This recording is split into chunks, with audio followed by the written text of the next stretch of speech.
I'm not comfortable. Preston Company.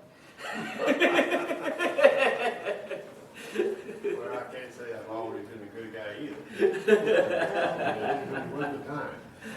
But, yeah, last time, yeah, Before you get started, I'd like to ask a question about this map. yeah, Uh, I want to talk about this map, so Is go ahead. Sicily and the toe of Italy part of the Byzantine Empire, or is that the Islamic? I can't tell the difference in these colors. That looks like This, everything is all the same color, with the exception of this small area.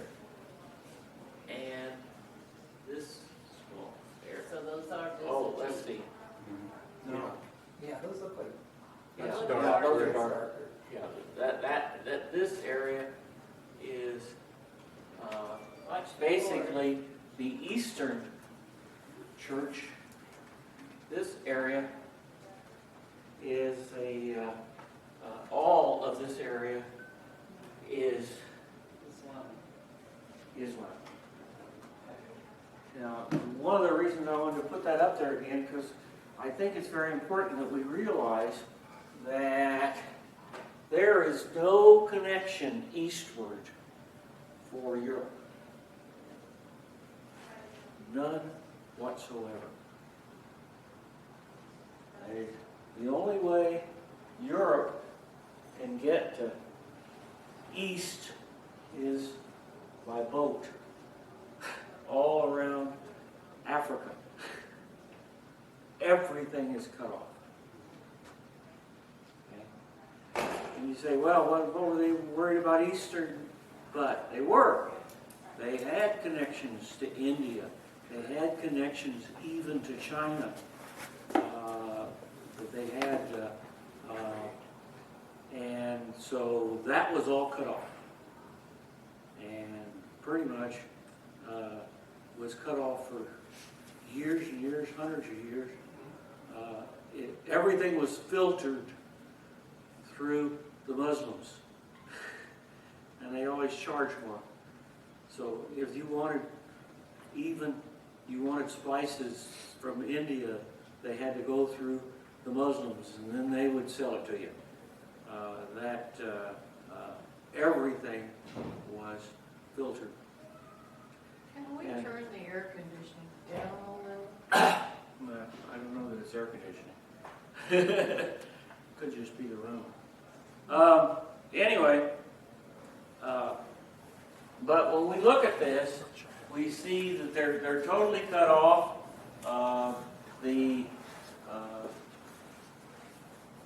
And actually, in the lower part of Spain, there was actually probably a better civilization than was typical for Europe. They had Christians, they had Muslims, they had Jews, everybody living together. Where was this? I got sidetracked. Spain. That part of Spain that they had. They were all living together. Now they were charging charges for the, taxes for the other religions, but they allowed them to be there. It wasn't true a little bit later when the Christians got a hold of it. So that in that particular time, they could live together. And an interesting thing about that is we got our numbers that way. The numbers that we use today are not the Roman numerals, right? How many do math with Roman numerals? That's what they were doing math with. That was what they were using in the various markets. That's what they were calculating with for anything that they wanted to use. They were using Roman numerals. And they didn't know about zero. Zero was just something that was a blank, So if they wanted something, they didn't have a zero. They didn't have a way to indicate. They just left it blank.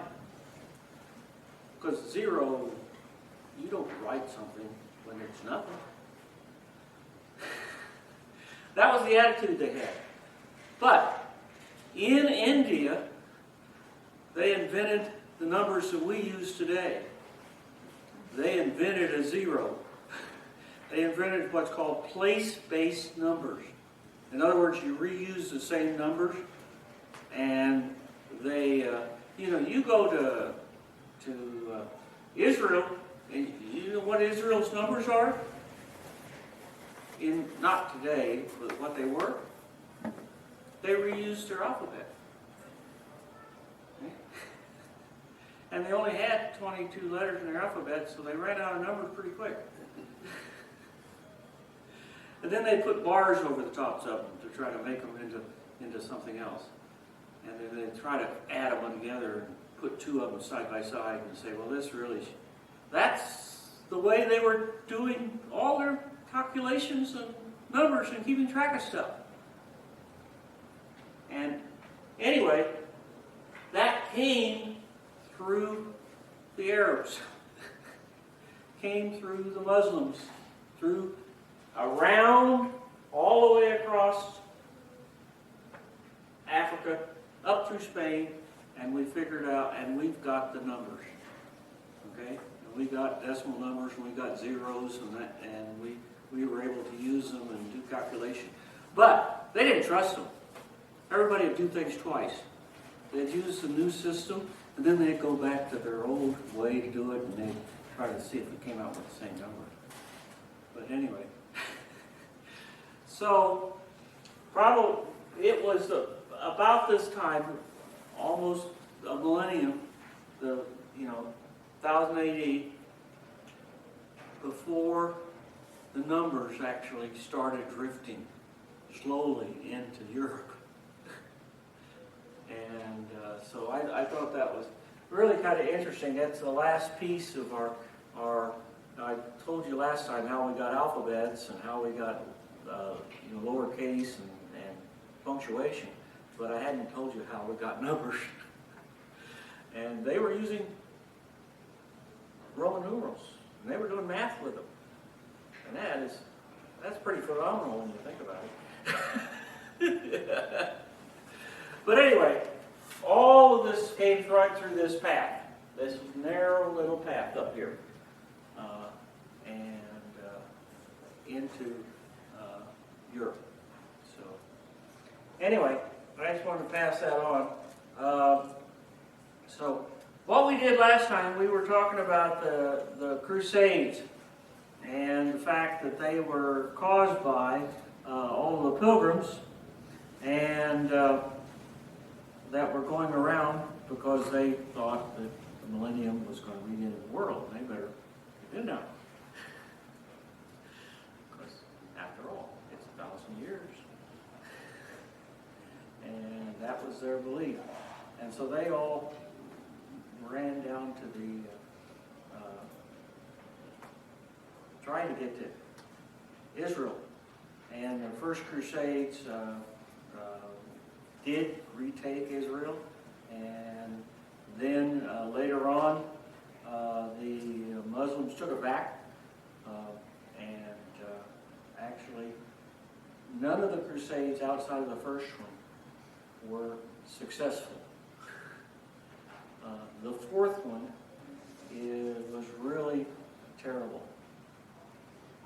The fourth one, when they were going on these crusades, what they would do is they would go down to Italy, as far as Italy, and then they would get ships, boats, to take them the rest of the way, for the most part. Now, a few cases, they actually went a little further, but mostly that's what they would do. They would go down to Venice and take the Venetians would then allow them, sell them tickets, and they would pay for it and go down to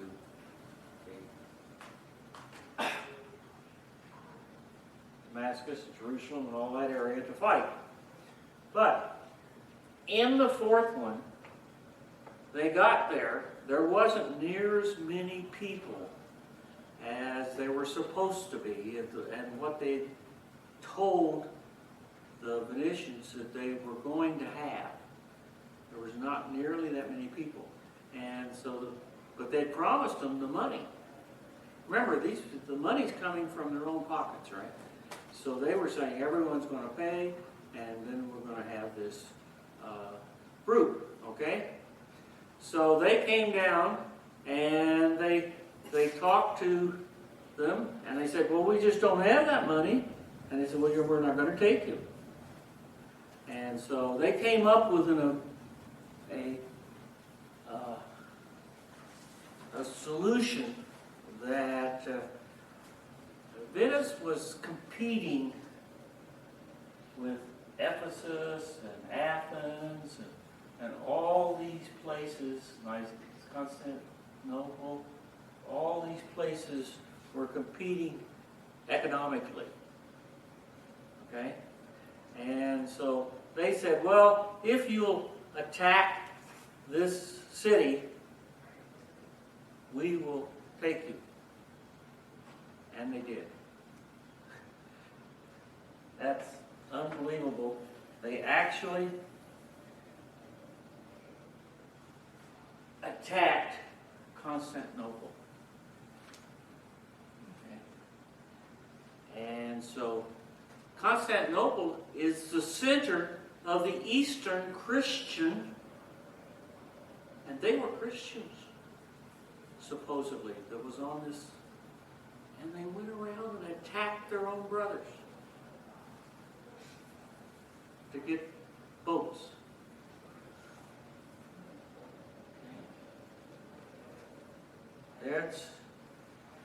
That's really they attacked them, and later the city would fall because of that attack. They were there for a long period of time. They destroyed some of the walls. They attacked the city, and then they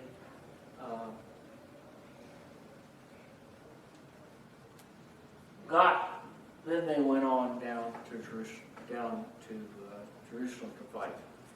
But that was a really sorry time. Okay. Now, up to now, Constantinople had been impregnable. It was not. No one could conquer the city, but the Christians did, and knocked them off. And they're proud of that today. You'd be surprised. We were in Venice, and there's 4 horses sitting on top of a church. St. Mark's. Huh? St. Mark's. Yeah, St. Mark's Church, the one that Mark supposedly started. Anyway, they're in Venice. There's 4 horses up there that came from Constantinople that they're proud to display on top of their church. These statues.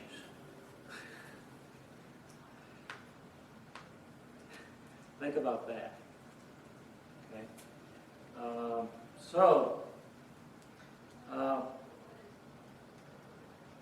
That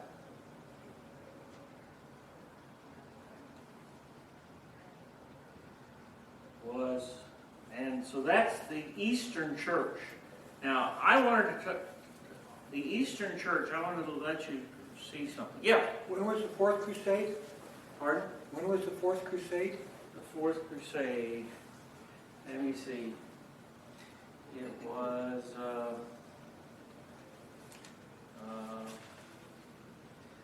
1200 or so, wasn't it?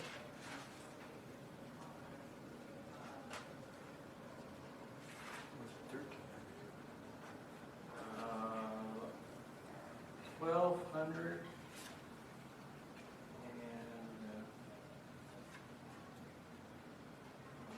And, anyway,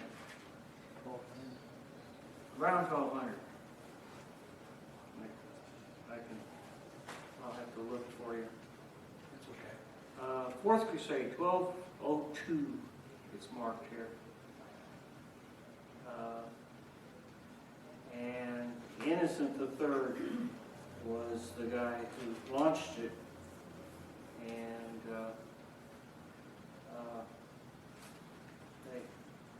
so it was 1202 is when it started. So it's right, about 100 years later than what we were talking about. So anyway. When was the children's, when was the children's crusade? The Children's Crusade, you want to know about, that was a farce. The children all got together, they said it started a crusade, they claimed they were going to go down there and ration everybody, and every one of them ended up as prisoners, not prisoners so much as slaves to other people in Europe. They never got to they started, but they never got to Israel. And they ended up as slaves to other people in Europe. They promised them they'd take them there, and then they didn't. So this is not a good time for the Christians. I can tell you. They were anyway. While we were talking about the difference between these two churches, Constantinople as a distinct Eastern church, and we had Rome as a distinct Western church. And they didn't even use the same Bible per se. Okay? They had the Catholics used a Catholic Bible, and they had an Eastern Bible, a one that would use probably prior to, for the most part, the ones that the Catholics had. But at any rate, I brought you one to look at. Okay? This is an Orthodox Bible. Okay? So it is a Eastern Church Bible. Now you're going to find it's kind of interesting, but one of the things is, remember I told you about all these pictures that they had? There's a whole bunch of them in here, like this and stuff, so you can look through them. If you kind of look at the top, you can kind of see where they are. But you can look at them. And so I'm going to pass them around. But if you want to, this is an interesting Bible because it's based on the Septuagint in the Old Testament and a New King James to do.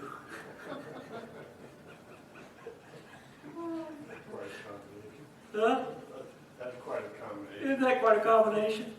And if you look at it, you'll find that the books don't always have the same names, and they're not in the same order, particularly for the Old Testament that you may be used to. One of the most obvious one is Daniel's, the last book of the Bible in the Old Testament. In this book. Okay? But they were using a Bible, but it wasn't the same as the Catholics were using. The Catholics were using their Italian or Latin Bible, right? And so these guys were using Bibles that had been translated into their native language for the most part. So the different languages, peoples, would have different Bibles. The Catholics ended up outlawing all that, and they only wanted their Bible ready. So, but anyway, I'm going to pass this around so you can look through the table of contents if you like. You can look at the pictures, and if you, as I said, they're in here. You can see these lines. That's where the pictures are, and there's pictures on both sides. So you could get an idea of what the Eastern Church was like if you look at their Bible, right? So you can look at it now.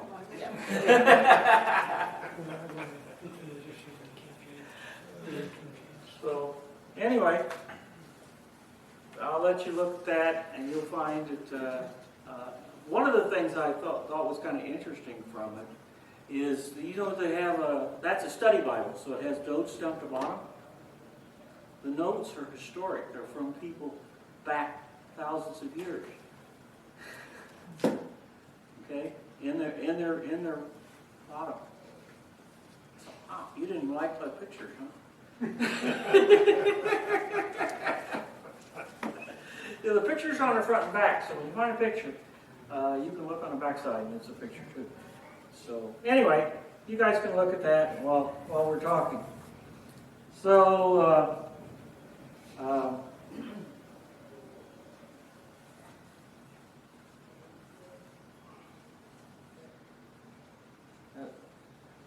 in Western Europe, around the same time as we're talking about, we have a date that's called 1066. Anybody know what that means? Battle of Hastings, Yeah, Magna Carta. that is the Normans' invasion of Britain.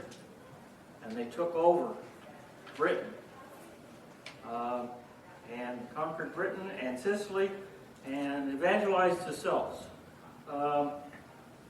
So they took over. The thing that happened around the turn of the millennium, nationalism started forming up. Okay? Before we had tribes and we had little groups of people and things, but they started thinking about them as nations, and they started thinking about them and operating around that time. About when? Turn of the millennium, 1080. In that century, and the centuries that followed, they started grouping themselves along the ideas of the nations, the modern nations that we will end up seeing.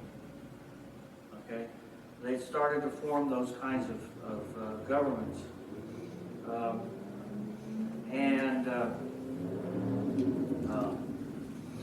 in 1098 there was a convention between the Holy See and the local government, and it was called a concordant. And what it was an agreement between the local government and the church government. So they set these things up so that they would have separations from the government to the things. Remember, I talked to you last time about the governments. On the East, this never happened. The East, the government was always involved in the church. But in the West, they were trying to divide these things out. And they had things they called concordance, which there was 74 of them by World War I that they had come up with. But they would agree on the conventions of how they were going to run the two things, what the Christians would do, what the church, the king would do. As a matter of fact, a little later, we had, let me go find some things for you.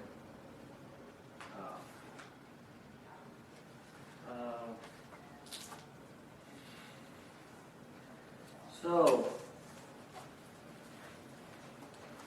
that was,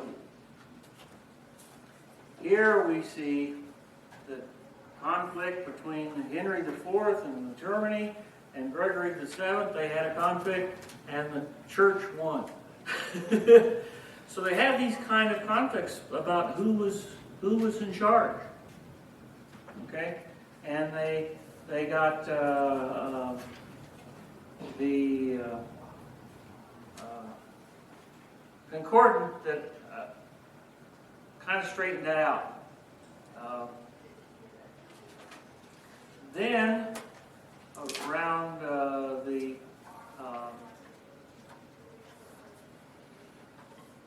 11th, 12th century, we had a dispute in the election of who would be the next pope. Okay, so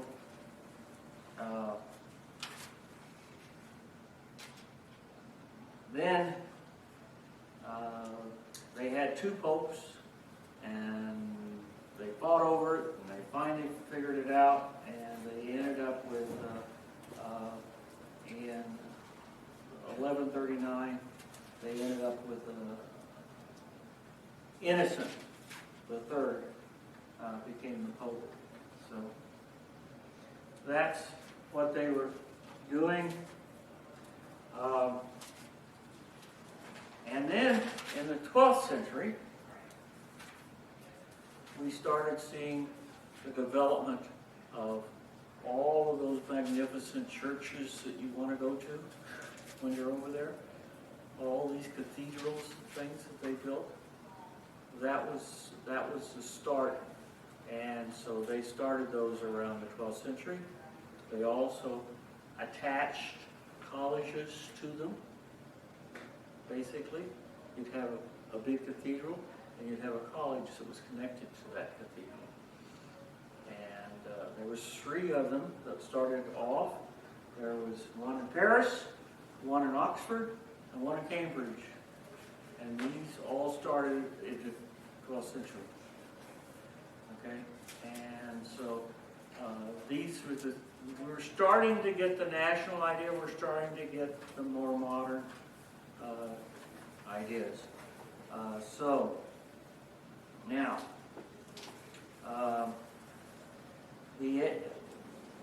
there were, outside of the bachelor's degree, which anybody could get and was always the same, they only had 3 doctors.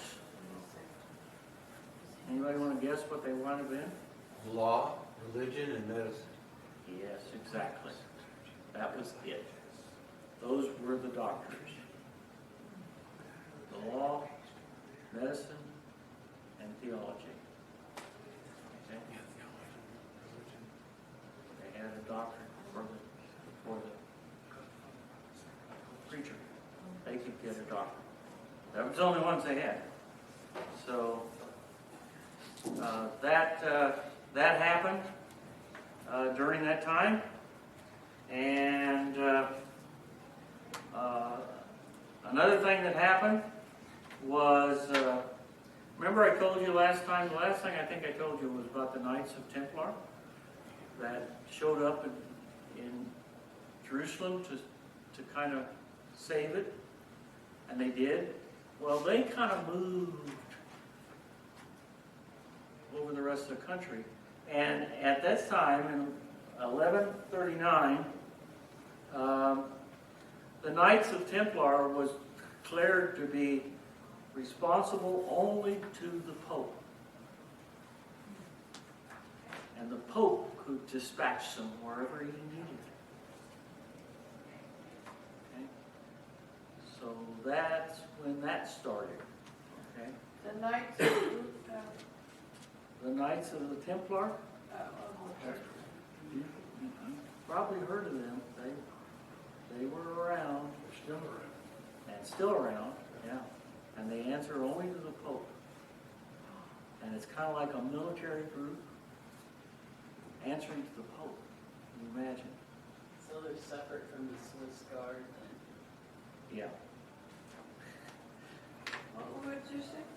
Hmm? What did she say? There was a separate group from the Swiss Guard. The Swiss Vatican. Guard Very good. guards the That Vatican. Yeah. Which is always strange to me. To have a Swiss Guard guarding the Vatican in Italy. Exactly. But anyway, I don't know when that happened. I'll have to look that up. So, anyway, they built all these great cathedrals. They started schooling at lower levels in the same time frame. Okay, so we're seeing the civilization start to develop, the modern civilization that And the monks reformed, kind of, and they had settled on some basic rules. The Franciscans, the Dominicans, and they kind of reformed themselves and kind of got in line with what was going on. Because remember, before, early on, they were where the preachers came from. They were where the popes, the pastors, popes, everybody would come out of some of the monks for a large degree. And friars started roaming the countryside. You've probably seen those in the movies, right? You see them wandering around and singing and going from town to town. That really happened. They were out going from town to town, preaching and passing on information from other towns and telling stories and passing. This time, in 1174, there was this French merchant that suddenly became a preacher. And he was running around and starting up his own churches and stuff. He started what we call the Waldenses, because of Walden. And he appointed ministers and started to have several churches and all this kind of stuff. And they excommunicated him, of course, the Catholics did, and kicked him out. And then we get to 1198, at the tail end of the 12th century, and we get Pope Innocent III. Now, Pope Innocent III is the most powerful pope that we've ever had. Okay? In his inaugural address, he says, "The successor to St. Peter stands midway between God and man, below God, but above man. Judge of all and judged by none." He pointed himself to that. Yep, Yeah. he did. And they That's thought, how much of an egoist. And they let him. Okay? So, he picked the emperor, Otto, which ruled Rome. There was some submission to the French and English kings. And the king of France was used by him to enforce his edicts. So they were very, very close to the French. And he was the one who launched the Fourth Crusade we talked about. And he started another set of crusade against the infidels, the Moors in Spain. Okay? So remember when in the map I showed you, it was most of Spain were Muslim. And well, they weren't Muslims, just Muslims. They were also Christians. They were also Jews, and they were Muslims, and they were all living together in Spain. Okay? Only this time, we're going to get rid of them. Okay? We're going to get rid of the Muslims, and we're also going to get rid of somebody else. Who do you think? The Jews. The Jews. Okay? So the Crusades against the infidels became the Spanish Inquisition. Okay? And that was under control of Innocent III. Wasn't so innocent, was it? No, he wasn't. So that is, And if they persecuted Christians too, didn't depends on what they said they believed. If they believe the truth, they persecute. So we had the New Orders, the Dominican, the Franciscan. Thomas Aquinas was one of the key writers that we find quoted in that Bible that was passed around. These guys they were good churchmen, but the final doctrines had all been established for the church. And so between these reformers, there started to be already reformers that were trying to reform the Christian church, or that earlier. We think about it as being the 15th, 16th century, but it wasn't. They were back then too. The Albanese and the Waldensians, there were reformers, and we know they excommunicated the guy that started the Waldensians, and they put down all the others. So the final doctrines were established from the church.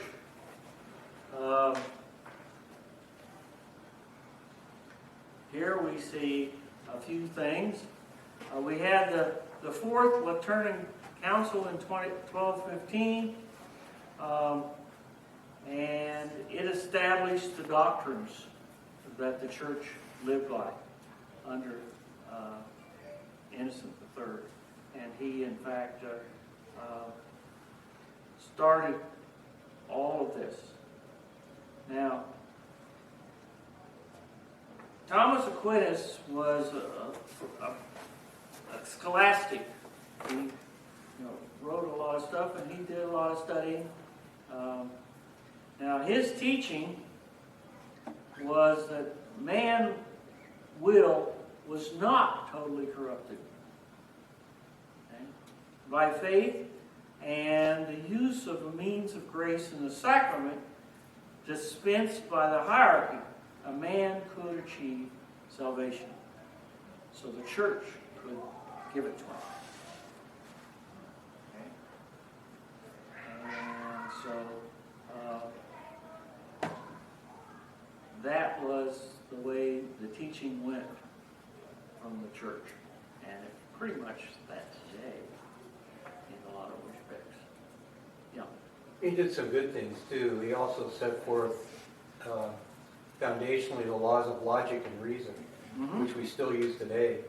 He's the pillar in that arena, and most Christian apologists use his arguments and his reasoning from his logic and reason for the existence of God and other things. So might have been off on the theology part, but on logic and reason. Well, he wasn't as much as the Pope was. Oh yeah. Right. Yeah. He was nowhere near. Okay. And the indulgences were set up. And the indulgences were, you could pay money to the church in order for them to go build their new cathedral. And they would give you passes for Purgatory. sinners, and even those that were already in purgatory. And you could buy them their salvation. And that was, they were guilt and eternal punishment was forgiven by God, but the temporal satisfaction was given to you by the Pope. Really good. Sounds like the Mormons kind of borrowed that. Now, sometimes, either your life or someone in purgatory, but you could satisfy this perhaps by a pilgrimage to a shrine.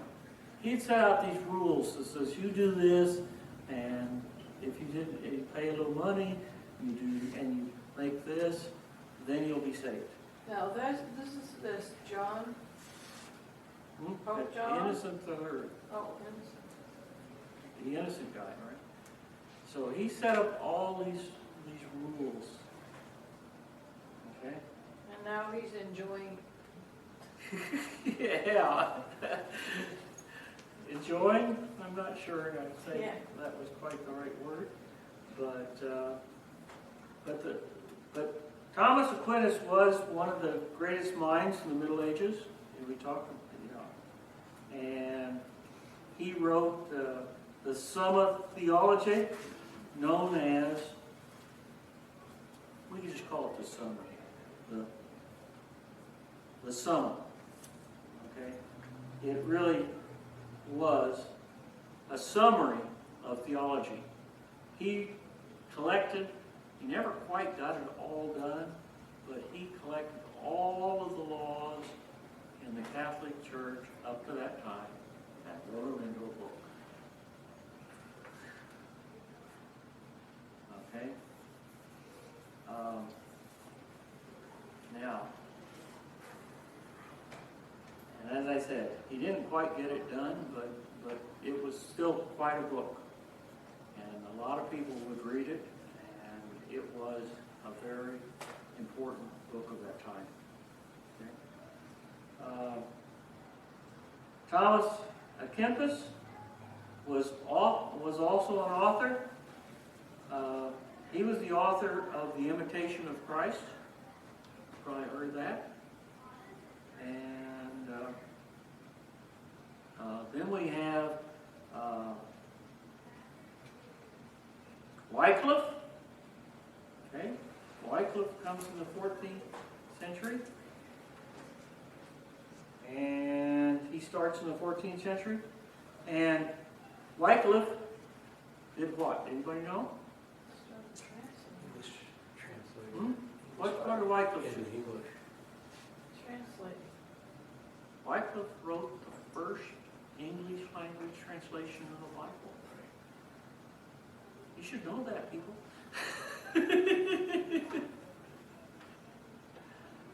That's what he did. Okay. Now, he didn't quite get it done, but he had a bunch of followers called the Lollards that finished it out for him. So he had the very first translation in English of the Bible. I have an electronic copy of that. That's kind of interesting reading, but the words, they don't sound like English anymore. But it's, he also challenged some of the church beliefs, such as transubstantiation. He took the church on for that.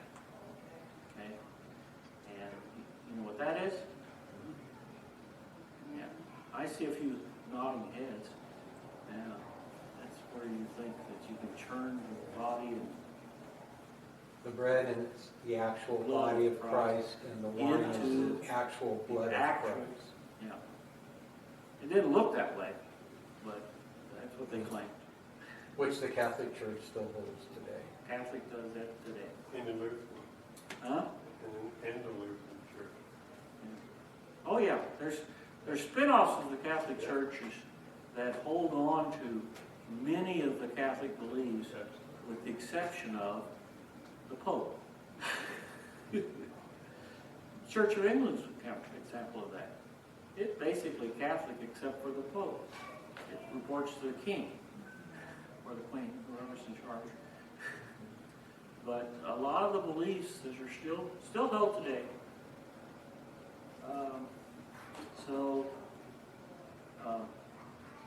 Anyway, John Hughes was martyred. He was in Prague, Bohemia, and he was of Christians that conquered some information back into Iran and Iraq. In 1266, he contacts the Christian leaders and asks for 100 Christian teachers. Oh, excuse me. I skipped a line. That's not him. That was a Mongol leader named Genghis Khan. Sorry. So,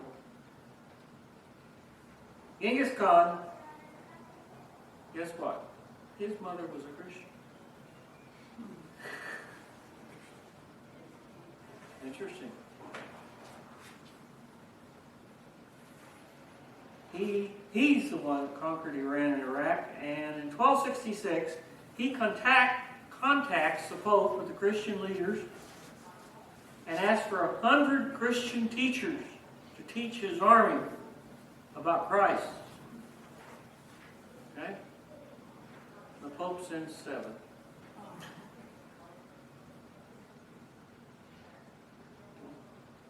In 1295, he converts the Muslim over that issue. What you call opportunity lost. Opportunity lost. That response from the And the decline of papal power begins with Boniface the VIII, Roman numerals. Okay.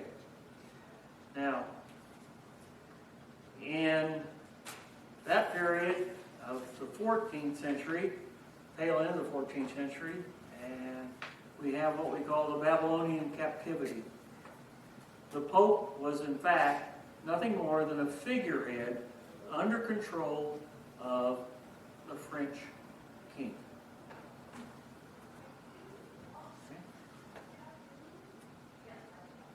Now, Clement V followed Boniface and transferred papal authority to Avignon in France. Okay? And that pretty much confirmed to the leaders of England and Germany that the Pope was in the back pocket of the French king, which he was. Okay. So they revolted. They had a war. But we also had what's called the Black Plague. Came along about the same time. 1348 to 1351, 1/3 of the people in Europe died from the Black Plague.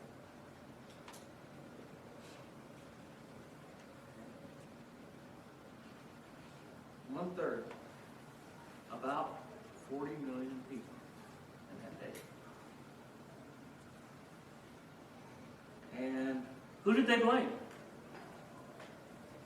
Who did everybody blame? Well, they tried to blame the church as for its judgment. They also blamed the Jews. Why would they blame the Jews? They didn't die so much. They followed their cleanliness rules Kosher laws. and the kosher rules, and guess what? They lived. But they blamed them because of that. They said they're the ones poisoning everybody. What was really poisoning everybody? rats. Rats. Not rats themselves, but The lice on the rat. the lice that was on the rats. That just for free running all over. And they're the ones. So, Wouldn't you say God did that, though? mhm. God did that. I mean, they've used the rats, but God did that. What God did is everything, but we see the means by which God uses. God doesn't always do everything. He He allows allows things to happen. his permissive will. So what were they You think doing he that he infected didn't like? the lice themselves and sent the rats? part of the fall. Yeah, it's just fallen creation, fallen world. Yeah. He allows those things. Mhm. That doesn't necessarily mean that he's good. You can't blame him for that. Well, I'm not blaming him, I'm just saying he's sovereign. Yeah, but remember Job and all the things that happened that Satan did to Job? Yeah, God allowed that. He allowed it, but it still didn't God didn't do it. That's an interesting, very interesting piece of Well, so that conversation. should be John 1, consubstantiation. Anyway, Same yeah, I think with that we'll stop.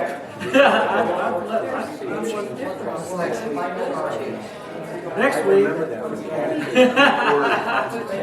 let's close Yeah. this. Excuse me, can I have a, we're gonna pray.